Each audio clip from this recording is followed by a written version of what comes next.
ماشاء اللہ.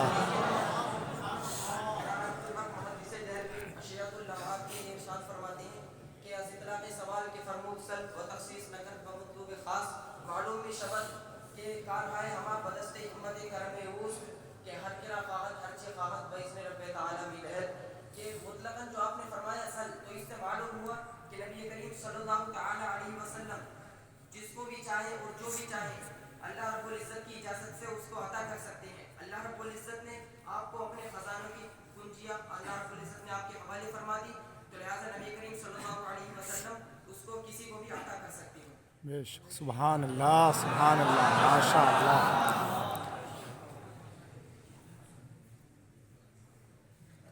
اس سے تو ظاہری حیات طیبہ پر آپ استدلال آپ نے کیا، لیکن دنیا سے تشریف لے جانے کے بعد اور خاص اولیاء کرام کو دنیا سے تشریف لے جانے تو اس وقت ان سے استدلال کرنا، ان کی بارگاہوں میں استغاثہ کرنا، اس کا ثبوت کیسے ہوا؟ اس بارے میں حضرت ابو بکر ابن ابی شیبہ رضی اللہ تعالیٰ عنہ نے اپنی کتاب مصنف ابن ابی شیبہ میں ایک حدیث روایت کی.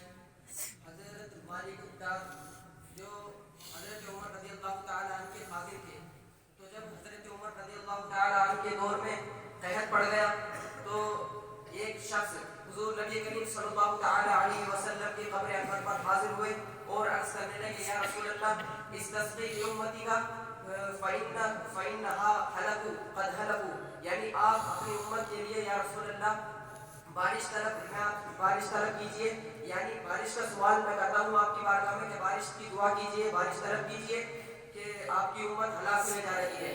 تو پھر حضور نبی کریم صلی اللہ علیہ وسلم ان کے خواب میں تشریف لائے اور ان سے کہا کہ جاؤ اور عمر کو یہ خوشخبری دے دو کہ تم کو سیراب کر دیا جائے گا. اور پھر آپ نے ان سے کہا کہ حضرت عمر سے یہ بھی کہہ دینا کہ سمجھداری کو لازم پکڑے رہے. تو پھر حضرت عمر کی بارگاہ میں وہ شخص آئے جو ان کا نام تھا بلال مزنی.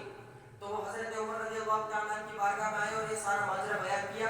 تو حضرت عمر پھر کہنے لگے کہ میں صرف اسی بات میں کوتاہی کرتا ہوں جو میرے بس میں نہیں ہے، یعنی جس سے میں عاجز ہوں. لہٰذا اس کے بعد پھر اتنی بارش ہوئی کہ راوی خود بیان کرتے ہیں المعجم الصغیر میں علامہ طبرانی نے اس حدیث کے آگے اور روایت کیا ہے کہ اس کے بعد بہت زیادہ بارش ہوئی اور قحط دور ہو گیا. علامہ ابن حجر اسقلانی اس حدیث کو فتح الباری میں بیان فرماتے ہیں کہ ابن ابی بکر ابن شیبہ نے جو اس کو روایت کیا ہے تو یہ حدیث صحیح ہے، اس کے روات بھی ٹھیک ہیں اور اس کو مالک الدار سے ابو صالح السمان نے روایت کیا ہے. انبیاء علیہ السلام کے وصال کے بعد بھی یا اولیاء کرام کے وصال کے بعد بھی ان کے قبر انور پر جا کر کسی ضرورت کا سوال کرنا یہ بالکل جائز ہے. ان کو وسیلہ بنانا اللہ کی بارگاہ میں بالکل جائز ہے. سبحان اللہ. انبیاء کرام کے تعلق سے تو یہ بات ثابت ہوئی، لیکن اولیاء کرام کے تعلق سے کیسے ثابت ہوا؟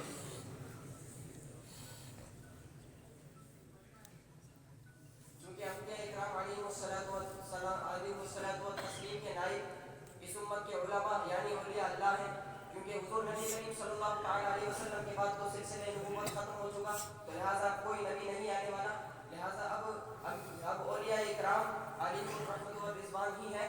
تو لہٰذا جس طرح نبی کریم صلی اللہ تعالیٰ علیہ وسلم کی وصال کے بعد آپ سے توسل کیا گیا یا آپ سے مدد چاہی گئی، اس طرح اولیاء کرام سے بھی مانگ سکتے ہیں. اس سے ایک اشارہ ملتا ہے. اور لہٰذا حدیث شریف میں اولیاء کرام تو بعد کے ہیں. حضور صلی اللہ تعالیٰ علیہ وسلم کے زمانے کی یعنی نبی کریم صلی اللہ علیہ وسلم سے جو منسوب ہو یا صحابہ کرام سے جو منسوب ہو یا تابعی حضرات سے جو منسوب ہو اس کو حدیث کہتے ہیں. تو لہٰذا اب اولیاء کرام علیہم الرحمۃ والرضوان بعد کے ہیں، تو لہٰذا حدیث میں ان کا اس قدر صراحتاً ذکر نہیں ہوتا. یعنی استدلال جو آپ نے کیا ہے یہ کیسے دلالت النص کے ذریعہ کیا ہے؟ گویا استدلال اشارت النص میں تو لفظ مذکور ہوتا ہے اس میں نص میں.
یعنی اے اللہ کے بندوں میری مدد کرو، اے اللہ کے بندوں جو میرا چھپایا گم ہو گیا اس کو روکو. تو اس طرح نبی کریم صلی اللہ علیہ وسلم نے جو اولیاء اللہ ہیں، جو نیک لوگ ہیں، اللہ رب العزت کی بارگاہ کے مقرب بندے ہیں، ان سے بھی مدد اور حاجت طلب کرنے کو نبی صلی اللہ علیہ وسلم نے فرمایا. معلوم ہوا کہ انبیاء اکرام علیہ الصلوۃ والتسلیم کے علاوہ اولیاء اکرام علیہ الرحمت والرضوان سے بھی توسل و مدد جائز ہے. ماشاء اللہ.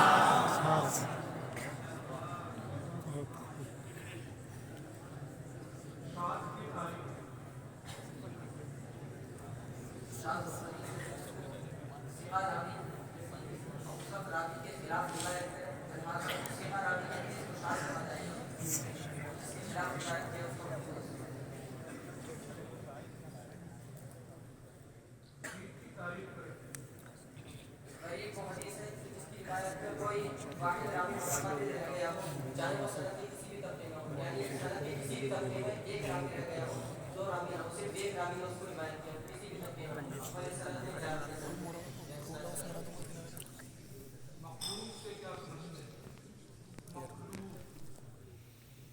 مقلوب وہ حدیث ہے کہ جس کے الفاظ کی سند میں جس کی تبدیلی کر دی گئی ہو، جیسے کہ عبداللہ ابن عمرو سے عمرو بن عبداللہ، یا وطن میں تبدیلی کر دی گئی ہو، جیسے کہ شیئن کی جگہ ستن، یا ستن کی جگہ شیئن، تو اس حدیث کو مقلوب کہتے ہیں.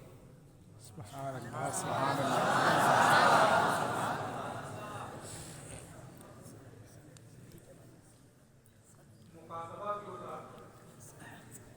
مکاتبہ اجازت کے طریقوں میں سے مکاتبہ بھی ہے کہ جو شیخ ہے وہ راوی کو نوشتے کی صورت میں اجازت دے تو اس کو مکاتبہ کہتے ہیں.